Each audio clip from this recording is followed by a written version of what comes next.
گڑی دعوت برکات العالیہ سے وہ تشریف لائیں اور اپنے قیمتی موعظے حسنہ سے ہم سامعین کے قلوب کو منور فرمائیں۔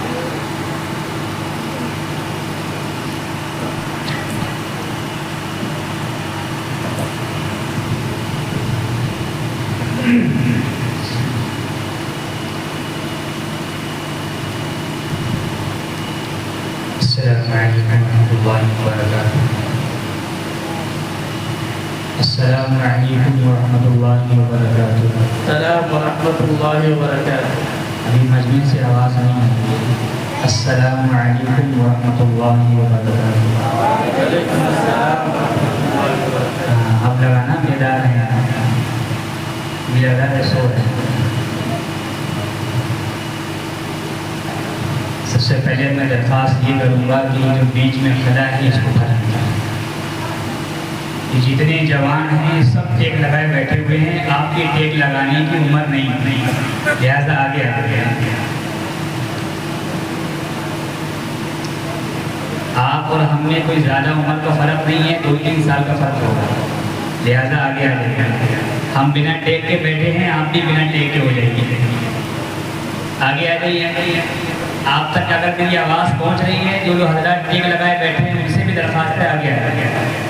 ٹیک چھوڑ دیجیے کہ ہمارے بزرگ دیکھو ماشاءاللہ کیسے بیٹھے، پورا پروگرام بنا ٹیک لگائے سن رہے ہیں، اور آپ نئی جوانی میں ٹیک کے ڈھونڈتے پھر رہے ہیں۔ آگے آئیے اور آگے، یہ بیچ میں جگہ خالی ہے، اور آگے۔ کہ پیچھے میری آواز نہیں پہنچ رہی ہے یا پھر وہ ٹیک چھوڑنا نہیں چاہ رہے ہیں۔ جی جزاک اللہ، اللہ حیات خیر عطا فرمائے۔ الحمدللہ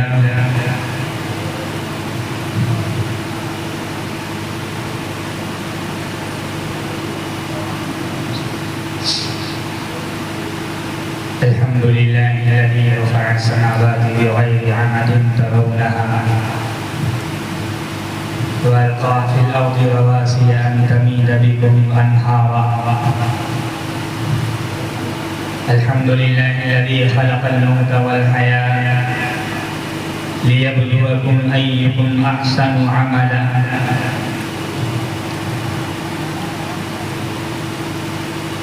أما بعد فأعوذ بالله من الشيطان الرجيم بسم الله الرحمن الرحيم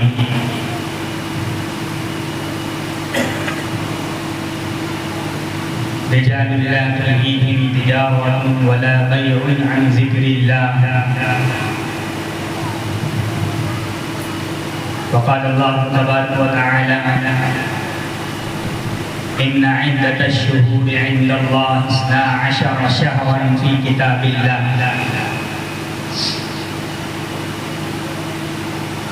صدق الله العظيم وقال النبي صلى الله عليه وسلم يا أبا سفيان جئتكم بكرامة الدنيا والآخرة فقال النبي صلى الله عليه وسلم الحسن والحسين شباب أهل الجنة أو كما قال عليه الصلاة والسلام۔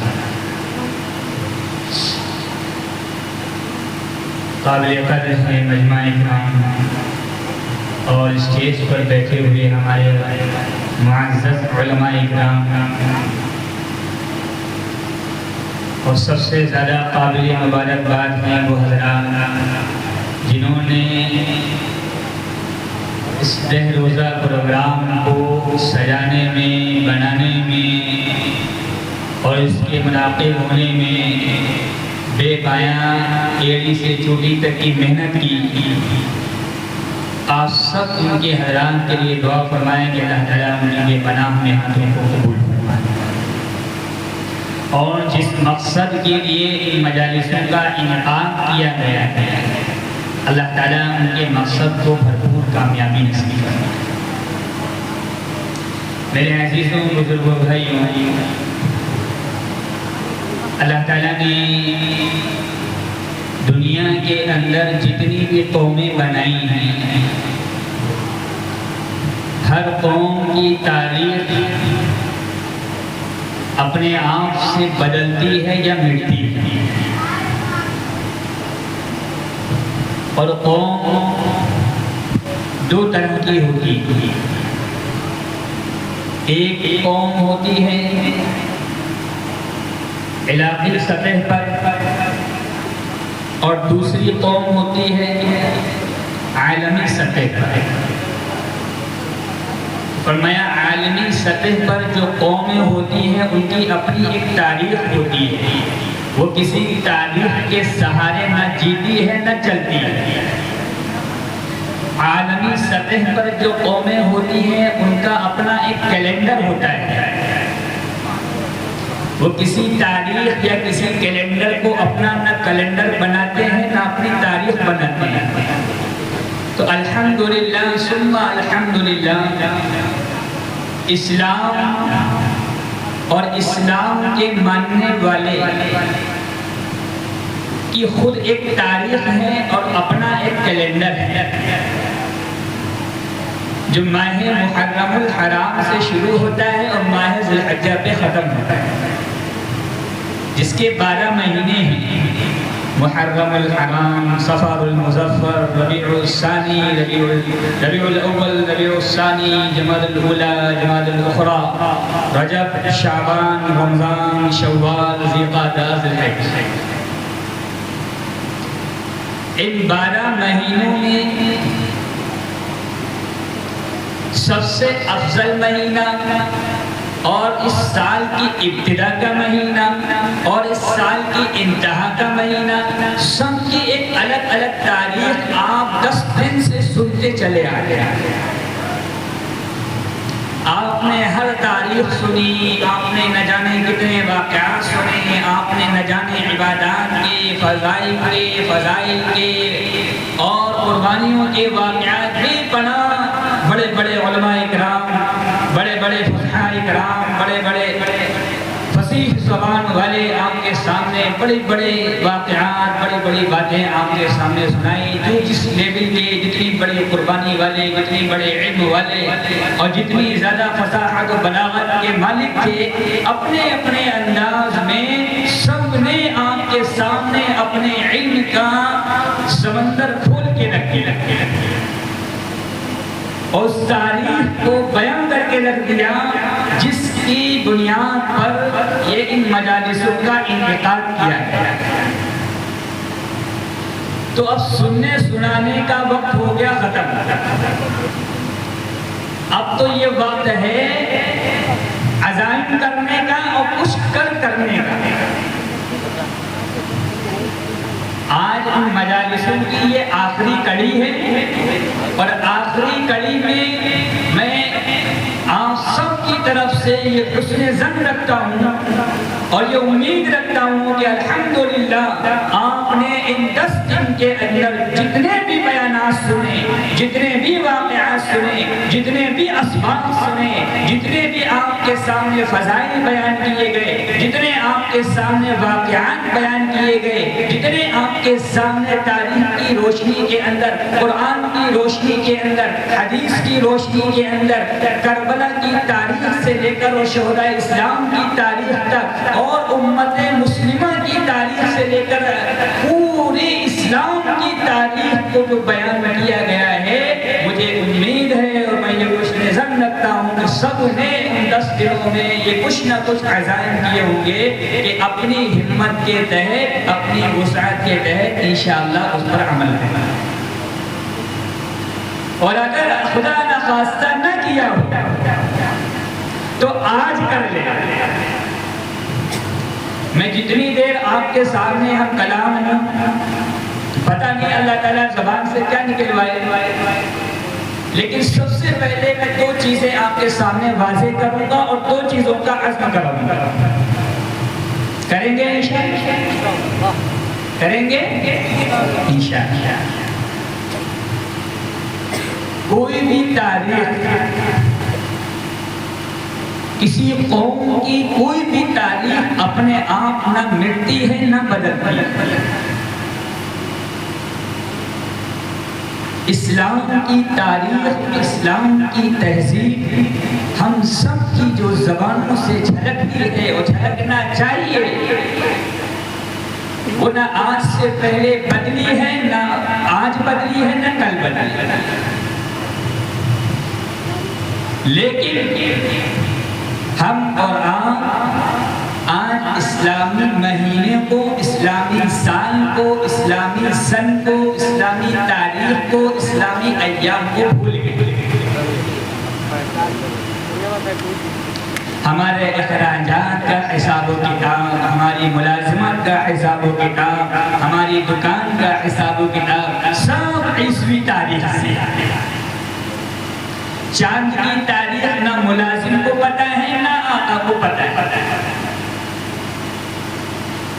نہ بیوی کو پتہ ہے، نہ شوہر کو پتہ ہے۔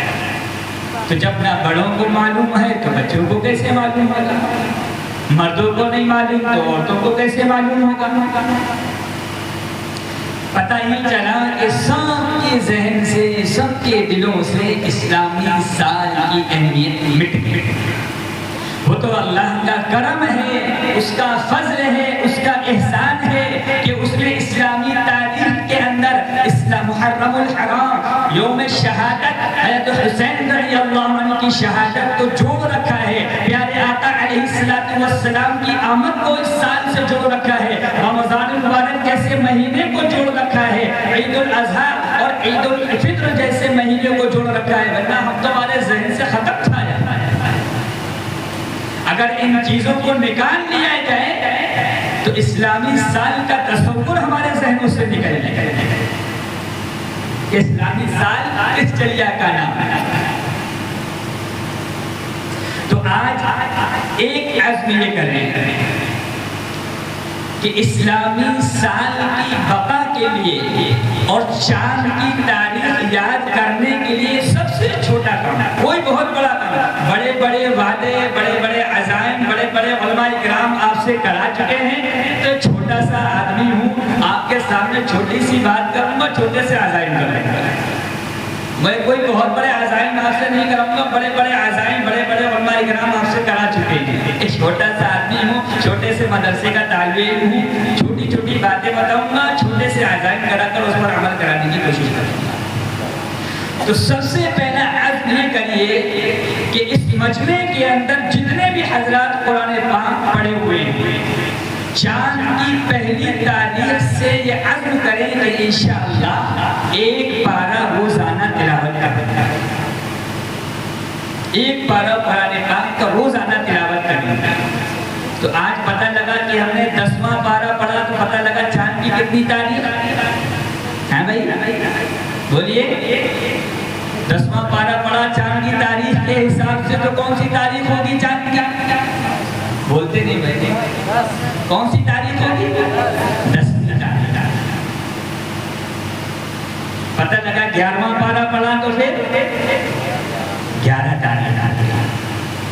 مہینے کی 1 تاریخ سے قرآن پاک کی تلاوت کو شروع کرنا ہے اور 30 تاریخ کو جا کر کے قرآن پاک مکمل کرنا ہے۔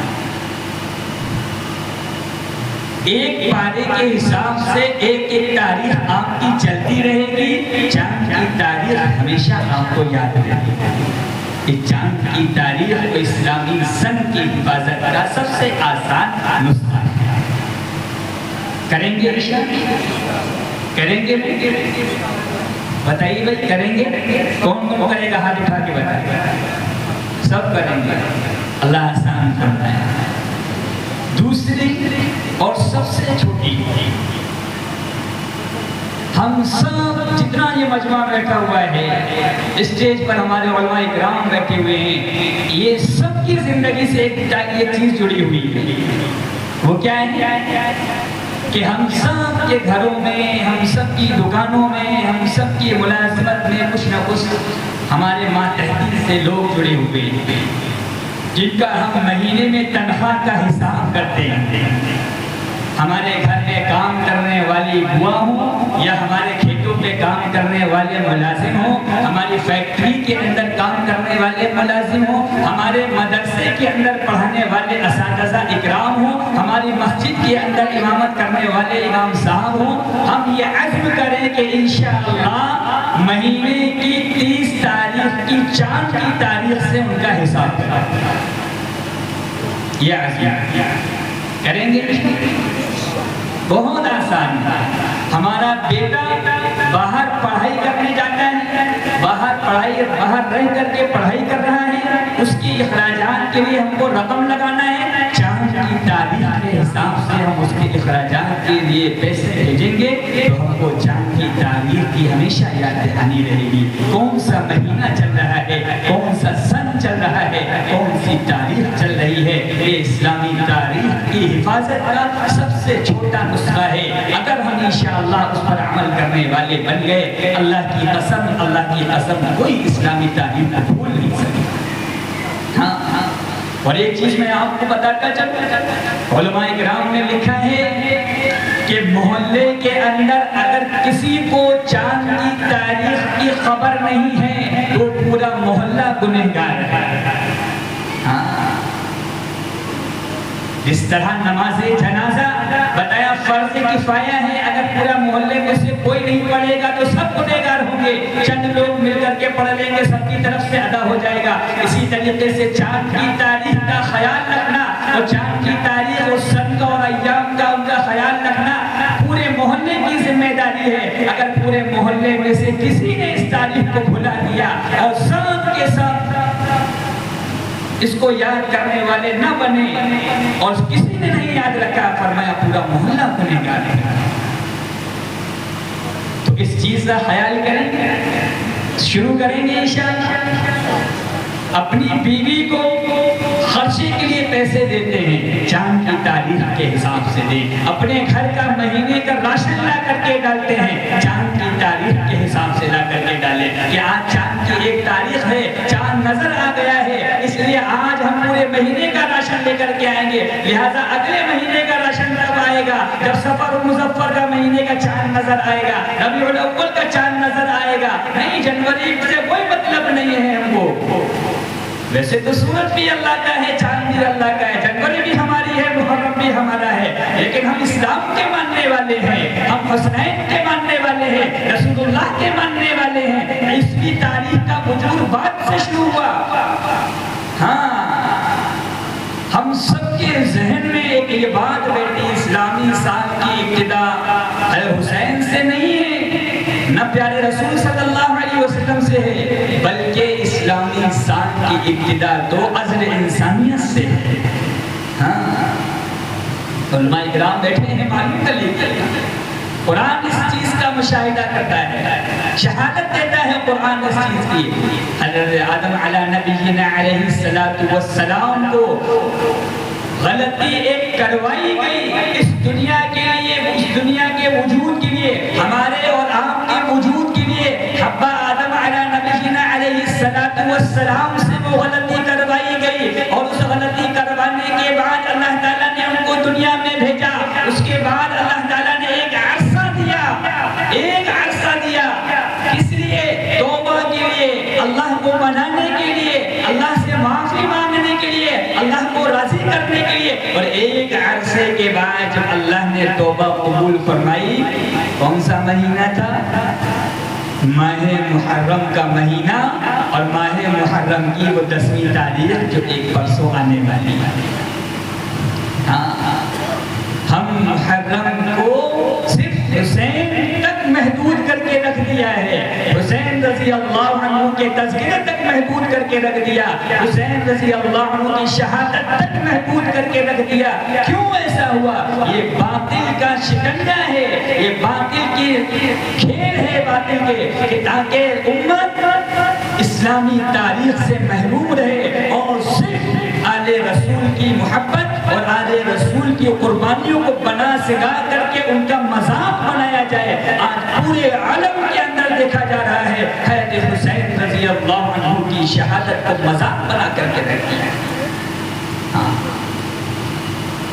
بے پناہ مذاق اڑایا جاتا ہے.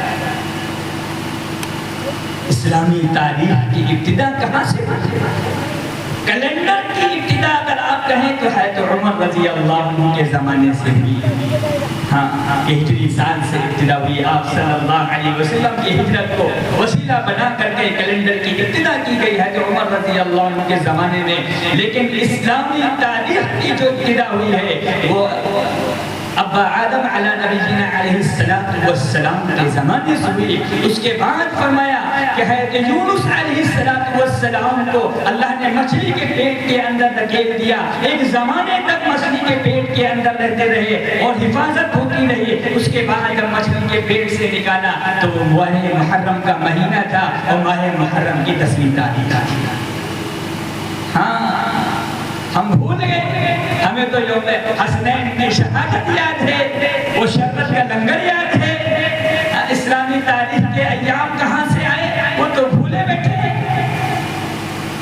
حضرت موسیٰ علیہ السلام اور ان کی قوم کو اللہ تعالیٰ نے فرعون اور بنی اسرائیل کی ظلم و ستم کی اللہ نے نجات دی اور پوری قوم کو اللہ نے پانی کے اندر غرق کر دیا۔ وہ ماہ محرم کا مہینہ تھا، ماہ محرم کی 10ویں تاریخ تھی۔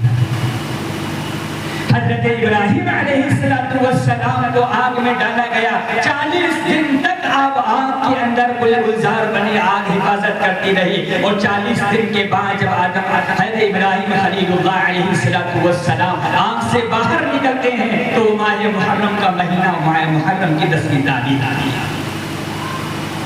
یہ تاریخیں کون یاد رکھے؟ اس کا تذکرہ کیوں نہیں ہوتا؟ کیونکہ ان ساری چیزوں کے تذکروں سے ہمیں شربت تھوڑی نہ ملے گا، ہمیں لنگر تھوڑی نہ ملے گا۔ حسین کی شہادت سے ہمیں شربت بھی ملے گا، ہمیں لنگر بھی ملے گا، ہمیں بریانی بھی ملے گی، ہمیں حلیم بھی ملے گا، سارے پکوان ملیں گے اور سب گھومتے نظر آئیں گے۔ میرے عزیزوں بزرگوں بھائیوں، ہونا تو یہ چاہیے تھا کہ ماہ محرم کا چاند نظر آنے کے بعد ہمارے چہروں کی بھی مسکراہٹ چلی جانی چاہیے تھی، لیکن آج آپ تصور کیجئے اس بات کو کہ آج سارے عالم کے اندر آپ گھوم کر کے نظر ماریے، بازاروں کے اندر آپ نکل جائیے، بازاروں کے اندر رونقیں دیکھیے اور رات کی تاریکی دیکھیے، ایک ایک انسان گھر کی مستورات کو دیکھیے، گھر کے جوانوں کو دیکھیے، گھر کے بزرگوں کو دیکھیے، گھر کے بچوں کو دیکھیے، سب خوشیاں مناتے اور اس خرافات اور اس رومان کے اندر ملوث ہو کر حسین کی شہادت کا مذاق اڑاتے آپ کو نظر آئیں گے۔ کسی ایک کو آپ پکڑ کر کے لا کے دکھا دیں اور اس کا چہرہ دیکھ کر کے یہ بتا دیں کہ اس کے چہرے پر، اس کے دل پر، اس کے دماغ پر حضرت حسین رضی اللہ عنہ کی شہادت کا غم کہ اثر اتنا ہے کہ یہ نہ کچھ کھاتا ہے، نہ پیتا ہے، نہ بات کرتا ہے، نہ مسکراتا ہے، نہ ہنستا ہے، کوئی ایک چہرہ لا کر کے آپ دکھا دیں۔ ہاں میرے بھائیوں بزرگوں عزیزوں، ہم نے حسین کی شہادت کو مذاق بنا دیا۔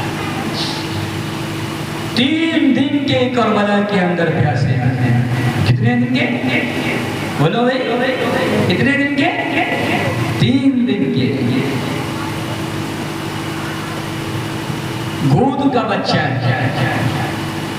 بہن زینب اس چھوٹے بچے کو لے کر کے جاتی ہے، بھائی اس بچے کو لے کر کے جاؤ، یہ بچہ تو معصوم ہے، یہ بچہ تو معصوم ہے، وہ بھلے ہی دشمن ہے تو کیا ہوا، اس بچے کو دیکھ کر کے انہیں ترس آ جائے گا، اس بچے کے لیے وہ پانی دے دیں گے۔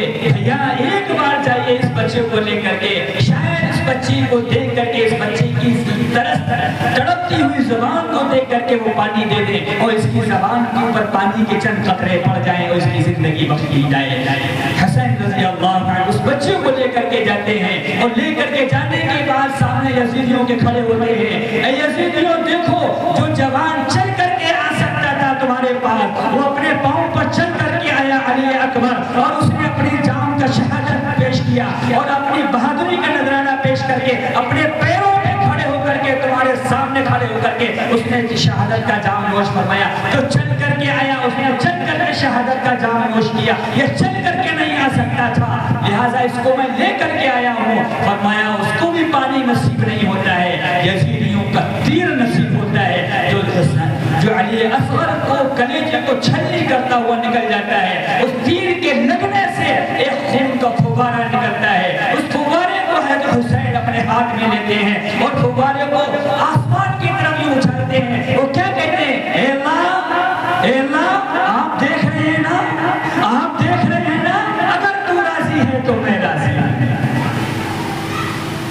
کیا فرمایا؟ اے اللہ آپ دیکھ رہے ہیں نا، آپ دیکھ رہے ہیں نا، اگر آپ راضی ہیں میں راضی ہوں۔ ہاں میرے بھائی، میں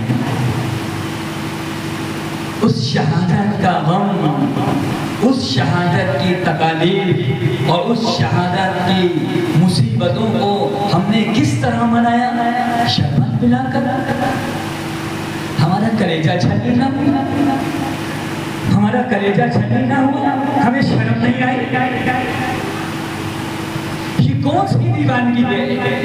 یہ کیسی محبت ہے؟ میرے عزیزوں بزرگوں بھائیوں، کربلا کا پیغام 2 لفظوں میں آج آپ کو بتا کر کے جاتے ہیں، اس سے زیادہ کچھ نہیں تھا کربلا کا پیغام۔ اور آج سب یہ بات آپ عزم کر لینا، اور پردے میں بیٹھی ہوئی میری بہنیں جو سن رہی ہیں مجھے، وہ اس بات کا عزم کر کے یہاں سے اٹھے۔ کربلا کا پیغام صرف 2 لفظوں کو تھا، ایک تھی سجدے کی حفاظت، دوسری تھی پردے کی حفاظت، اس سے زیادہ کچھ نہیں۔ پوری کربلا کی تاریخ کا پیغام سجدے کی حفاظت، پردے کی حفاظت، اور اس سجدے کی اور پردے کی حفاظت کے لیے فرمایا ایمان کی حفاظت سب سے زیادہ حیدر حسین رضی اللہ عنہ تیروں سے زخم چھلے ہوا ہے، پھر بھی سجدے کی حالت میں ہے۔ ایک بات ذہن میں آئی، بتاتا چلوں، جس دن آپ کی شہادت ہوئی آپ روزے سے تھے، یہ دلیل ہے اس بات کی، قرآن شاہد ہے، مدلل بات بتا رہا ہوں میں آپ کو۔ حیدر حسین رضی اللہ عنہ روزے سے تھے، جمعرات کا دن ہے۔ اب تمام صحابہ اکرام سے کہہ رہے ہیں کہ آج جلدی رات میں سو جائیں گے اور صبح تہجد میں اٹھ کر کے اللہ کو منائیں گے۔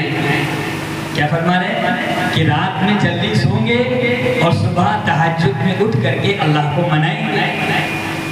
کیا حسین سے اللہ ناراض تھا؟ کیا حسین کے ساتھیوں سے اللہ ناراض تھا؟ نہ حسین سے ناراض تھا، نہ حسین کے ساتھیوں سے ناراض تھا۔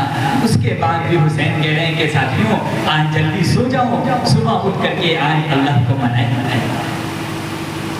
اور کیا کہا کہ پتہ نہیں کل کی رات پھر نصیب ہو نہ ہو۔ یہ سب جانتے تھے کہ موت اس طرح سر پر منڈرا رہی ہے کہ کل کی رات نصیب ہونا ناممکن ہے، یہ سب جانتے تھے۔ اس لیے حسین نے کہا کہ آج رات جلدی سو جائیں گے اور صبح اٹھ کر کے اللہ کو اپنے منائیں گے۔ اور اس فکر عالم میں اور ایسے منظر میں اتنی مزے کی نیند آتی ہے کہ خواب آیا اور خواب میں اللہ کے رسول صلی اللہ علیہ وسلم تشریف لائے۔ آپ صبح تہجد میں اٹھے، مسکرا رہے ہیں۔ بہن زینب کہی بھیا کیا بات ہے، بڑے مسکرا رہے ہیں؟ کہ بہن ابھی نانا جان تشریف لائے تھے اور مجھ سے یہ کہہ کر کے گئے بیٹا سحری کر لی، افطار میرے ساتھ کر لینا۔ کیا کہتے ہیں؟ بیٹا سحری کر لی ہے، افطار میرے دسترخوان پر کرنا ہے۔ یہ کیا پیغام ہے؟ حسین نے شہادت کی خبر سنا کر کے جا رہے حضور پاک صلی اللہ علیہ وسلم، اور کتنا پیار کرنے والے تھے حضور پاک صلی اللہ علیہ وسلم حضرت حسین رضی اللہ عنہ سے کہ ایک مرتبہ آپ صلی اللہ علیہ وسلم ایک طرف حسین کو بٹھا دے، ایک طرف آپ کے صاحبزادے حضرت ابراہیم رضی اللہ عنہ آپ کی گود میں بیٹھے، آپ دونوں کو سینے سے چمٹائے ہوئے۔ جبریل امین تشریف لے آئے، جبریل امین تشریف لے آئے۔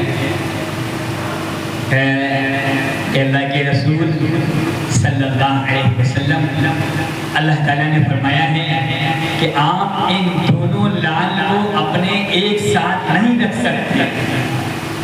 کیا فرمایا کہ محمد صلی اللہ علیہ وسلم آپ ان دونوں اپنے لال کو ایک ساتھ جمع نہیں رکھ سکتے، آپ کو ان دونوں میں سے ایک کو اختیار کرنا پڑے گا، ایک کو چننا پڑے گا، ایک کو رب کائنات اپنے پاس بلانا چاہتا ہے۔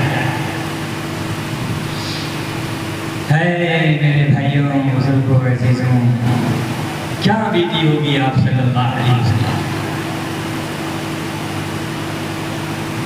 آپ نے حسین کی طرف دیکھا، آنکھوں سے آنسو بہنے لگے. پھر آپ نے ابراہیم کی طرف دیکھا، آنکھوں سے آنسو بہنے لگے. آپ نے کہا جبریل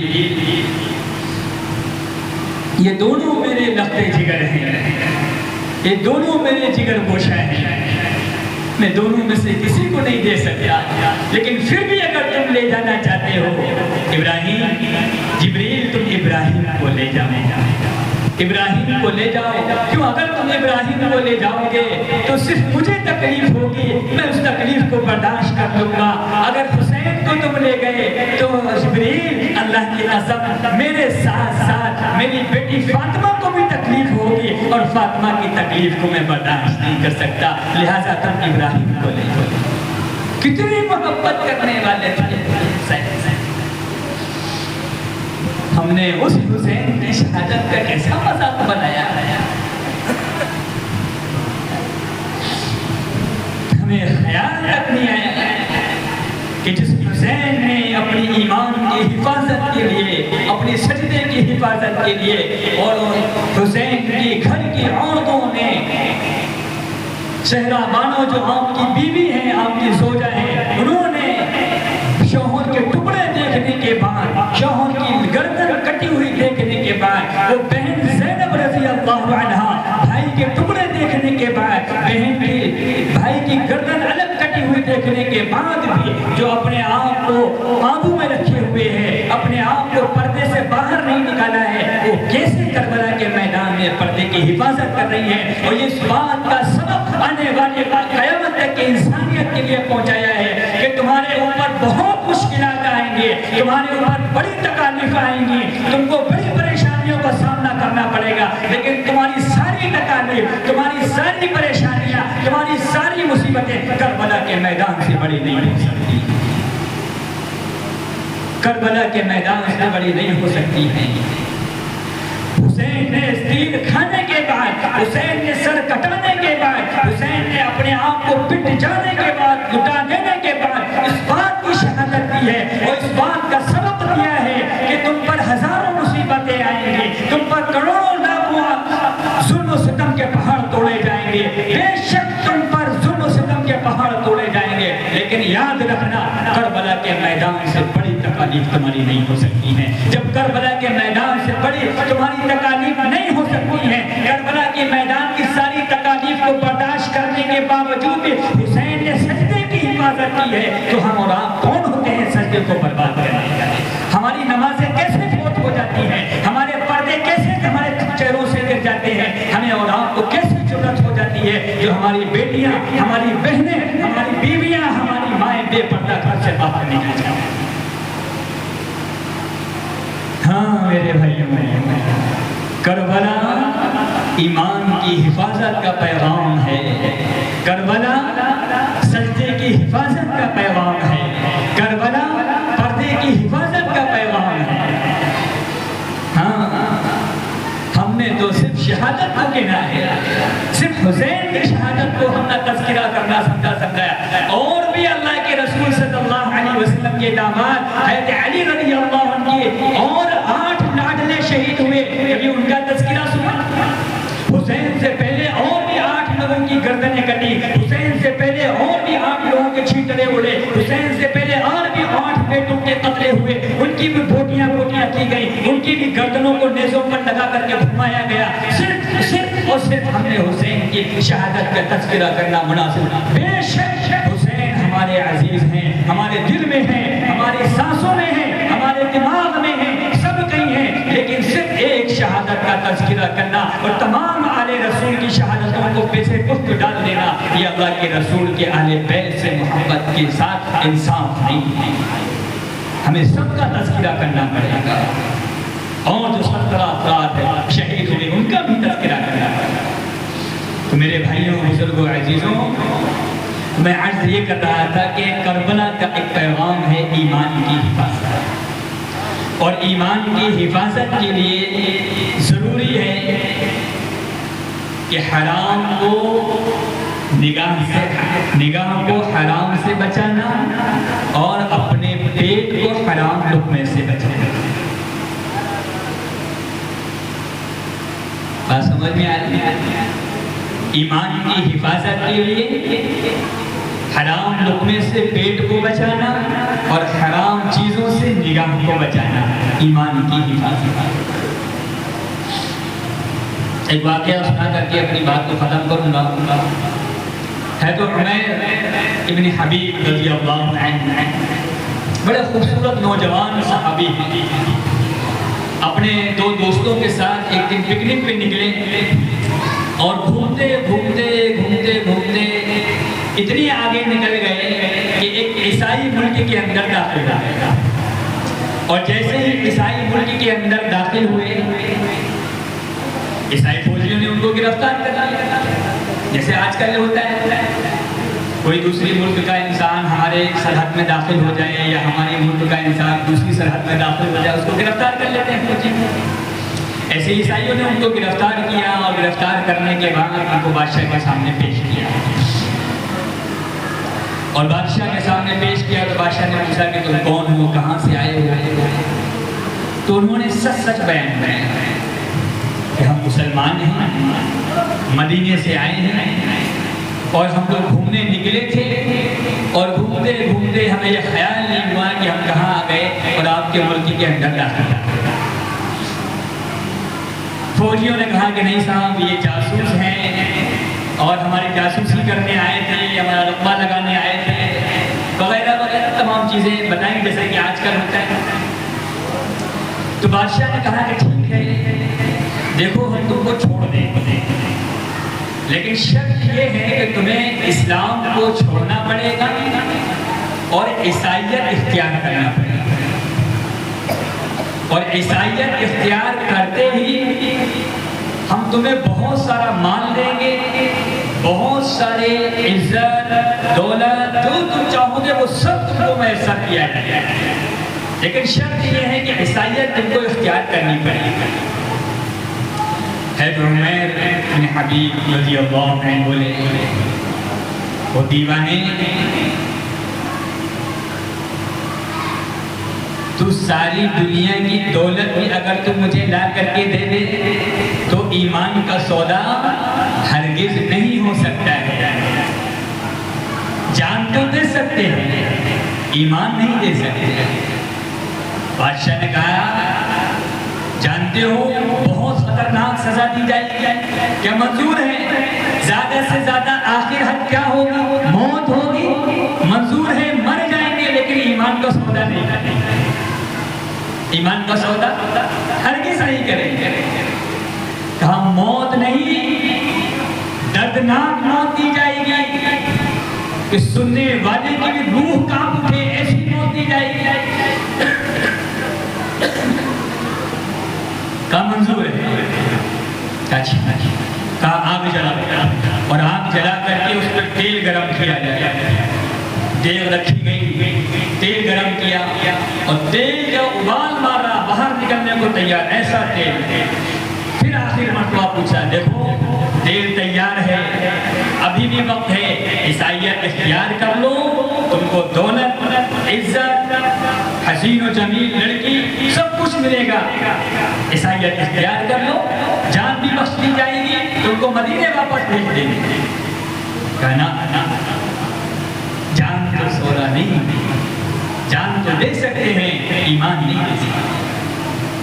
ایک ساتھی کو پکڑا اور اٹھا کر کے فوراً تیل میں ڈال دیا, منٹوں کے اندر جل بھن کر خاک.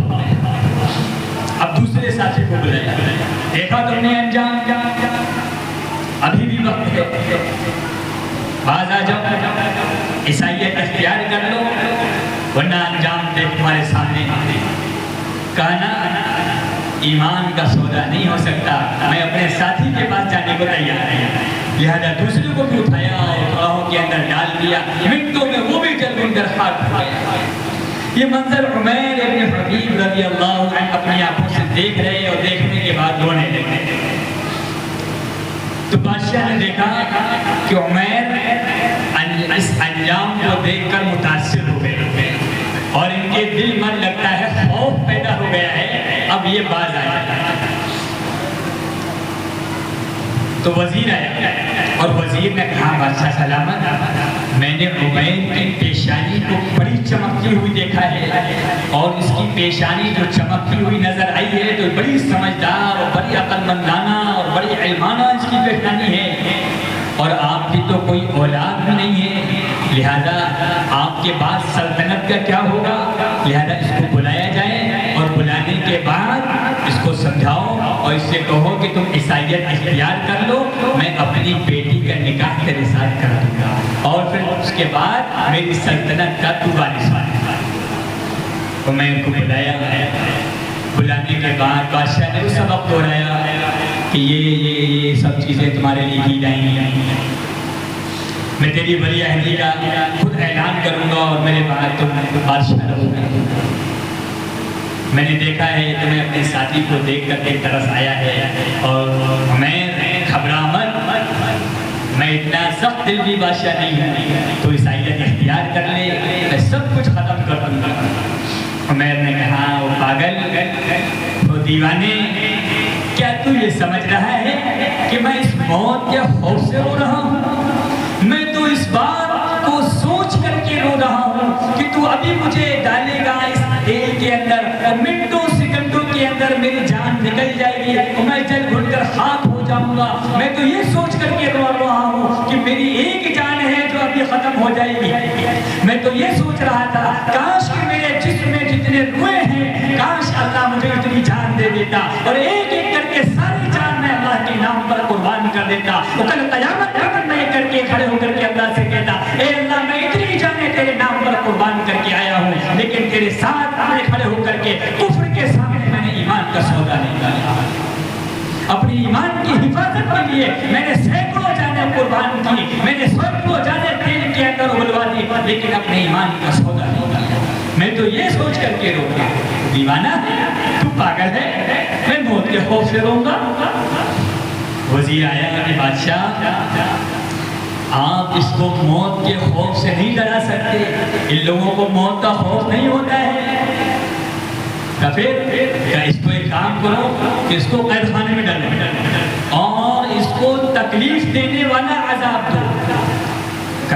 حکم دیا گیا عمیر کو قید خانے میں ڈلوایا جائے، ایک طرف سے شکاری کتا چھوڑا گیا، ایک طرف سے زہریلا سانپ چھوڑا گیا۔ جب دونوں اپنے سامنے پہنچے تو کتا زہریلے سانپ کو دیکھ کے رک گیا کہ کہیں یہ میرے اوپر حملہ نہ کر دے، اور زہریلا سانپ شکاری کتے کو دیکھ کر وہیں رک گیا کہیں یہ کتا میرے اوپر حملہ نہ کر دے۔ اب دونوں ایک دوسرے کو دیکھ رہے ہیں اور عمیر کو بھول گئے۔ دن گزرا، رات گزری، صبح ہوا، نہ سانپ کی آواز، نہ کتے کی آواز، نہ عمیر کی آواز، ایک عجیب سا سناٹا۔ بادشاہ نے کہا دیکھ کے آؤ کیا ہوا۔ وزیر نے کہا بادشاہ سلامت، عمیر تو بڑا فلسفے والا ہے، اس نے تو کتے کو اور سانپ کو بھی اپنے بس میں کر لیا ہے، یہ تو بڑا عجیب فلسفے والا ہے۔ پھر پادری کو بلایا، پادری کو بلایا گیا، ساری نوعیت بتائی۔ پادری نے کہا کہ اس کے ایمان کا سودا تم تب تک نہیں کر سکتے جب تک اس کے پیٹ کے اندر حرام لقمہ نہیں چلا جائے۔ پھر کیا کیا جائے کہ اس کے لیے تمہارے عیسائیت میں، تمہاری بادشاہت میں، تمہاری سلطنت میں جو سب سے زیادہ حسین و جمیل لڑکی ہو اس کو بلایا جائے تاکہ وہ اپنے حسن کی نمائش کر کے اس کو اپنے طرف مائل کر سکے، متاثر کر سکے، اور اس کے لیے حرام کھانے کا انتظام، حرام پینے کا انتظام کرنا ہے۔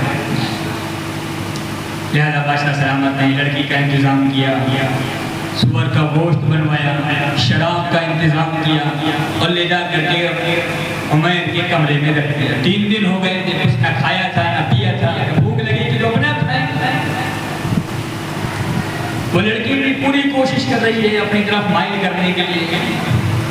دن گزرا، رات گزری، پھر دوسرا دن گزرا، پھر دوسری رات گزری۔ دوسرے دن بادشاہ سلامت نے لڑکی کو طلب کیا، ہاں بھائی کیا ہوا، بات بنی کچھ؟ کہ بادشاہ سلامت یا تو یہ شخص انسان نہیں ہے یا اس کے سینے میں دل نہیں. کیا فرمایا؟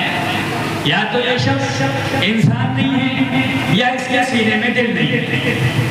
اس نے تو میری طرف نگاہ اٹھا کے بھی نہیں دیکھا. میں نے تو ہر ممکن کوشش کی. تو پھر کیا کیا جائے کہ بادشاہ سلامت ایک دن اور دے شاید بات بن جائے. چلو ٹھیک ہے جاؤ ایک دن اور دیا. پھر ایک دن پوری کوشش کی, پوری رات پورے دن. جب پوری رات گزر گئی, پورا دن گزر گیا, پھر آخر اس لڑکی نے کہا عمیر مجھے ایک سوال کا جواب دے دو. عمیر مجھے ایک سوال کا جواب دے دو. وہ کون سی طاقت ہے تیرے پاس جو تجھے میری طرف دیکھنے کے لیے روکے ہوئے ہے؟ عمیر وہ کون سی طاقت ہے, جو کون سی طاقت تیرے پاس بنی ہوئی ہے جس نے تیری نگاہوں کو مجھ جیسی لڑکی کی طرف دیکھنے سے روک رکھا ہے؟ عمیر مجھے ایک سوال کا جواب دے. عمیر نے اپنی آنکھوں پہ ہاتھ رکھتے ہوئے اٹھائے, سر اٹھایا, کہا بہن الحیاۃ من اللہ. میری بہن مجھے میرے اللہ سے شرم آتی ہے. مجھے میرے اللہ نے منع کر رکھا ہے. مجھے میرے اللہ نے تجھے دیکھنا حرام کر رکھا ہے. میں کیسے دیکھ سکتا ہوں تجھے؟ میرے اللہ نے منع کیا ہے. اے عمیر کا جواب تھا. اس لڑکی پر ایسا اثر انداز ہوا, اس نے کہا عمیر تم یقین ماننا میں تمہارے یہاں سے جانے کا بندوبست کروں گی. آج میں تمہیں بچا کر کے دکھاؤں گی. بادشاہ سلامت کے پاس گئی. کہا بادشاہ سلامت بات بن گئی. اچھا کہ عمیر نے مجھ سے تو بات کر لی ہے, اب بات بنتی نظر آ رہی ہے. کہا اچھا کھانا کھایا؟ کہ نہیں, میں نے تو عمیر کو لالچ دی ہے کہ میں تمہارے لیے اپنے ہاتھوں سے گھر سے کھانا بنا کے لاؤں گی, اور وہ کھانے پر راضی ہو گئے ہیں. بس آپ اجازت دے دو تاکہ میں گھر سے کھانا بنا کر کے لے آؤں اور اس کو کھلا کر کے اپنی طرف اور مائل کر دوں گا. بادشاہ نے اجازت دے دی کہ جلدی جاؤ. وہ گئی اور وہاں گھر پہ جا کر کے پاکیزہ کھانا بنایا, پانی کی بوتل لی اور لے کر کے آئی. کہا عمیر یہ کھاؤ, یہ حلال کھانا ہے, یہ پاکیزہ کھانا ہے, یہ پانی پیو, یہ پاکیزہ پانی ہے, تمہارے لیے لے کر کے آئی ہو, اور تم یقین مانو اب میں تمہیں یہاں سے جانے کی تمہاری حفاظت کا انتظام کروں گی. عمیر نے کھانا کھایا, وہ پانی پیا, اللہ کا شکر ادا کیا. وہ لڑکی باہر نکلی, بادشاہ کے پاس گئی. بادشاہ سلامت آدھے سے زیادہ کام ہو گیا ہے کیا؟ تو کھانا بھی کھا لیا ہے. اچھا اب آگے میں نے اس کو اس بات پر راضی کیا ہے کہ شام کو ہم دونوں باغ کی سیر کو چلیں گے, اور وہ اس بات پر راضی ہو گئے. پھر کیا کیا جائے کہ آپ 2 گھوڑوں کا انتظام کر دیجئے. بادشاہ نے حکم دیا کہ 2 گھوڑوں کا انتظام کیا جائے. اس پر زین کسوائی, اس پہ لگام کسوائی, اور عمیر کے دروازے کے باہر لا کر کے باندھ دیا. رات ہوئی, وہ لڑکی گئی. اس نے کہا عمیر چلو میرے ساتھ. گھوڑے پہ بیٹھے اور باغ کے اندر ٹہلتے گئے. 14ویں رات کی چاند. عمیر سے کہا عمیر, جب رات ختم ہونے والی ہوئی, عمیر سے کہا عمیر یہ تارا جو دیکھ رہے ہو اپنے دائیں کندھے پر رکھنا, اور 3 رات اس تارے کو دیکھ کر کے سفر کرنا. رات سفر کرنا, دن کو چھپ جانا, رات سفر کرنا, دن کو چھپ جانا, پھر 3 رات سفر کرنا. 4تھی رات اس ملک سے تم باہر, اس ملک کی سرحد سے باہر چلے جاؤ گے, پھر تم کو کوئی ہاتھ نہیں لگا سکتا. چلتے ٹائم عمیر نے کہا بہن تم نے میرے لیے تو یہ کر دیا, یہ بتا کہ میرے جانے کے بعد تیرا کیا بنے گا؟ عمیر نے کہا عمیر تیرے جیسی جوان پر میرے جیسی 1000 لڑکیاں بھی اگر قربان ہو جائیں تو سودا سستا ہے, سودا سستا ہے. تیرے جیسے جوان کی وجہ سے, تیرے جیسے جوان کا اس دھرتی پر باقی رہنا اس دھرتی کے لیے ضروری ہے. عمیر تم جاؤ, اگر تیری میری ملاقات اگر اللہ نے حلال طریقے سے لکھی ہے عمیر پھر ملاقات ہو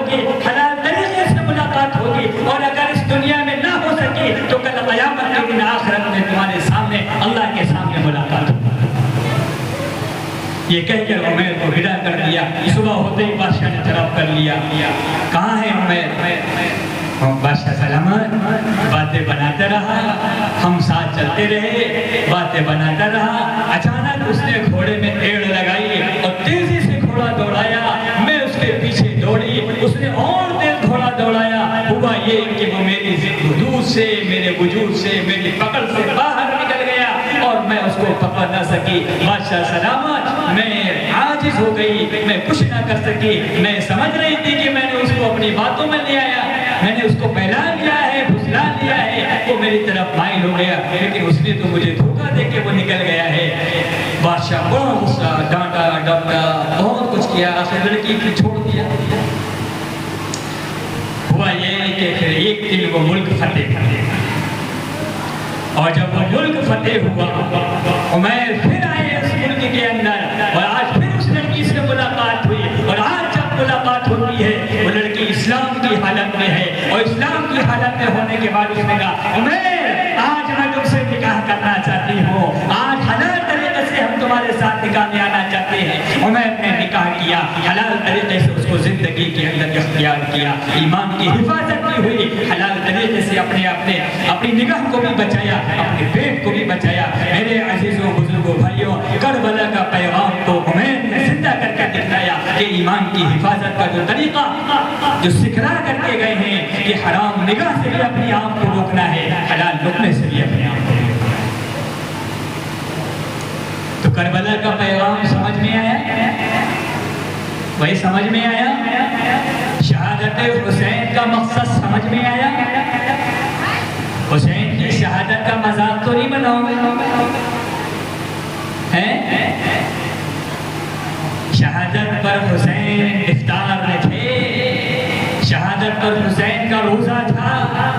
ہم کو چاہیے کہ 10 تاریخ کا روزہ رکھیں, ہم کو چاہیے کہ ہم آگے بھی 11 کا بھی روزہ رکھیں. اللہ کے رسول صلی اللہ علیہ وسلم کے حسین سے جو محبت ہے, اس محبت کی رسوائی نہ کریں, اس محبت کی وقعت, اس محبت کی عزت, اس محبت کی عظمت اپنے دلوں کے اندر سما کر کے رکھیں. اس طرح سر بازار کسی کی محبت کی رسوائی نہیں کرتے.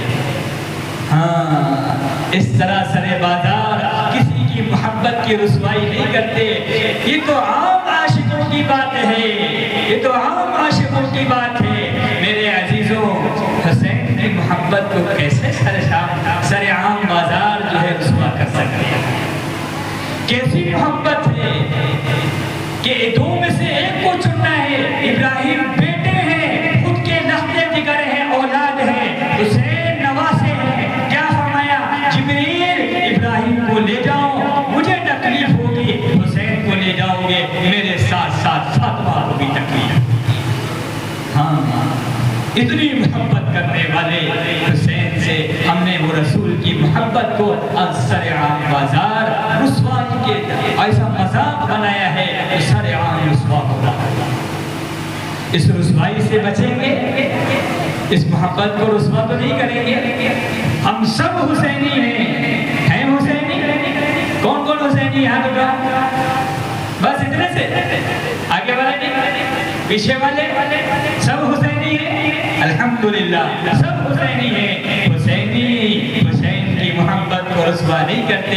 حسینی سجدے کی حفاظت کرتے ہیں, حسینی پردے کی حفاظت کرتے ہیں, حسینی ایمان کی حفاظت کرتے ہیں, حسینی وعدوں کو پورا کرتے ہیں. المؤمن اذا وعد وفا. اللہ کے رسول صلی اللہ علیہ وسلم نے فرمایا, مومن جب کوئی وعدہ کرتا ہے تو اس کو پورا کرتا ہے. حسینی جب کوئی وعدہ کرتا ہے تو اس کو پورا کرتا ہے. حسینی کسی کو تکلیف نہیں دیتا. حسینی اپنے پڑوسیوں کو نہیں ستاتے. حسینی ماں باپ کو نہیں ستاتے. حسینی بیویوں کے ساتھ بدتمیزی نہیں کرتے. حسینی اولادوں کے ساتھ ظالمانہ رویہ نہیں اختیار کرتے. حسینی پڑوسیوں کا حق نہیں مارتے. حسینی بہنوں کا حق نہیں مارتے. حسینی ماں باپ کو نہیں ستاتے. حسینی چھوٹے بھائیوں کا حق نہیں مارتے. حسینی ہر وہ کام کرتے ہیں جو حسین کر کے دکھلا کرتے ہیں. حسینی وہ سب کرتے ہیں. کرو گے وہ سب. 4 باتیں میں نے بتائی, یاد ہے کون کون سی؟ نمبر 1, شان کی پہلی تاریخ سے قرآن پاک کی تلاوت کو شروع کرنا. اور چاند کی 30 تاریخ کو قرآن پاک کو مکمل کریں گے انشاءاللہ؟ کریں گے بھائی؟ پیچھے والے محلے سے آواز نہیں آتی، کریں گے بھائی؟ آواز ہی نہیں آتی، تلاوت شروع کریں گے انشاءاللہ۔ دوسری بات، اپنے اخراجات کا حساب و کتاب چاند کی تاریخ، اپنی بیوی کو خرچ دینا، اپنے گھر کا راشن لانا، اپنے بچوں کو جیب خرچ دینا، بچوں کی فیس بھرنا، ملازم لوگوں کا حساب و کتاب کرنا، فیکٹری والوں کا حساب کرنا، کھیت والوں کا حساب کرنا چاند کی تاریخ سے کریں گے، تاکہ اسلامی سن کی حفاظت ہو سکے، اسلامی تاریخ کی ہم کو معلومات ہو۔ کریں گے؟ دوسری اور تیسری چیز کیا؟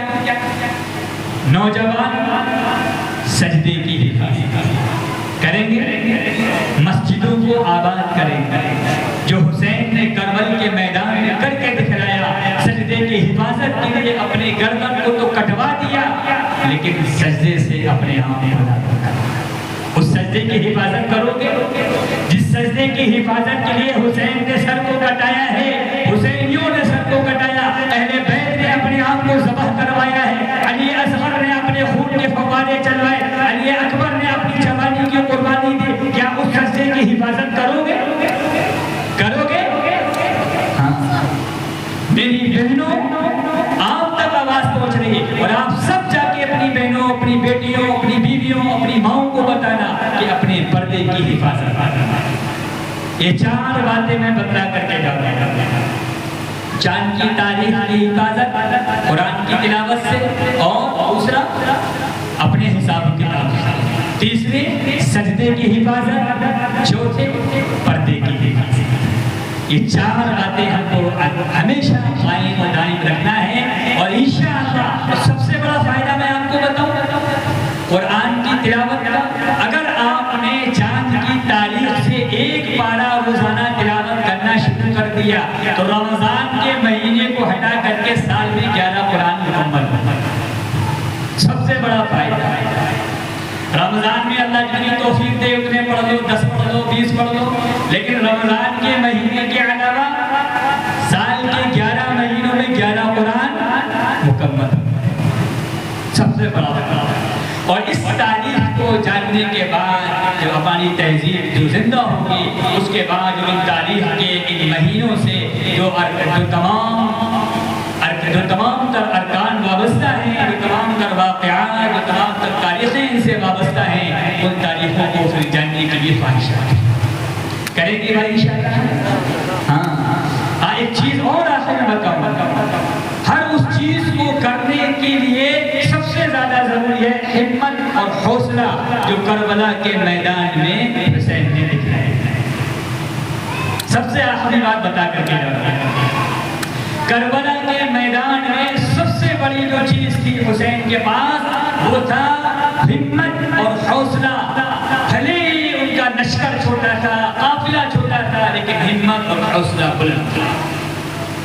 آج وہ دور چل رہا ہے جس دور سے نمٹنے کے لیے میں اشارہ کر رہا ہوں، آپ سمجھ سکتے ہیں، آج ٹرینوں میں، آج بسوں میں، آج الگ الگ فیکٹریوں میں آپ کو نمازیں پڑھنے سے روکا جا رہا ہے۔ کوئی بات نہیں، آج مکی دور تو ہے، ابھی کربلا والا دور نہیں آیا ہے، ابھی کربلا والا دور نہیں آیا، مکی دور آیا ہے۔ مکی دور آنے کے بعد یاد رکھنا مدنی دور بھی آتا ہے، مکی دور کے بعد مدنی دور بھی آتا ہے۔ اللہ کے رسول صلی اللہ علیہ وسلم پر 63 سالہ زندگی میں جو 40 سالہ نبوت کی زندگی ہے، اس میں 10 سال مدینہ منورہ کے اندر رہے ہیں۔ کتنے سال؟ 10 سال مدینہ منورہ کے اندر رہے ہیں، اور باقی زندگی مکی زندگی، تمام مشکلات والی زندگی، تمام مصیبتوں والی زندگی، تمام آزمائشوں والی زندگی، لیکن ان تمام زندگی کے بعد اللہ نے مدنی زندگی عطا فرمائی ہے۔ تو آج میرے عزیزوں یہ یاد رکھنا، اس وقت اللہ کے رسول صلی اللہ علیہ وسلم نے اعلان کیا تھا، اِنَّا فَتَحْنَا لَكَ فَتْحًا مُبِينًا۔ صحابہ کرام کہہ رہے یہ کیا ہے؟ مجھے عمرہ نہیں کرنے دیا جا رہا، بنا طواف کیے میرا احرام اتروا دیا گیا، آپ کہہ رہے ہیں اِنَّا فَتَحْنَا لَكَ فَتْحًا مُبِينًا۔ تمہاری فتح قریب ہے، تمہاری فتح ہونے والی ہے، یہ کیسی فتح ہے؟ اللہ کے رسول نے فرمایا ہاں، تو وہی میں آپ سے آج بتا کر کے جانا ہوں، آج بے شک ہم پر خیالات ہیں، ہماری نمازوں کو روکا جا رہا، ہماری اذانوں پر پابندی لگائی جا رہی ہے، میں اشارہ کر رہا ہوں آپ سمجھ رہے ہوں گے، کوئی ڈرنے کی ضرورت نہیں ہے، اپنے حوصلوں کو، اپنے عزائم کو، اپنی بلند ہمتی کو قائم رکھیے، انشاءاللہ یہ جو مکی دور ہم سب کے سامنے چل رہا ہے، اس کے بعد اللہ تعالیٰ مدنی دور کا فرمائے گا۔ اللہ پاک ہم سب کو پیارے حسین کی زندگی سے جو آپ پیغام دے کر کے گئے ہیں، اس پیغام کو اپنے لیے راہ ہدایت کا ذریعہ بنانے کی توفیق نصیب فرمائیں، اور اب تک پہلی تاریخ سے اب تک جو بیانات جو علماء کرام کے نصائح کیے گئے ہیں، اللہ پاک ہم سب کو ان تمام نصیحتوں پر اپنی ہمت کے مطابق، اپنی وسعت کے مطابق عمل کرنے کی توفیق نصیب فرمائیں۔ وآخر دعوانا الحمدللہ۔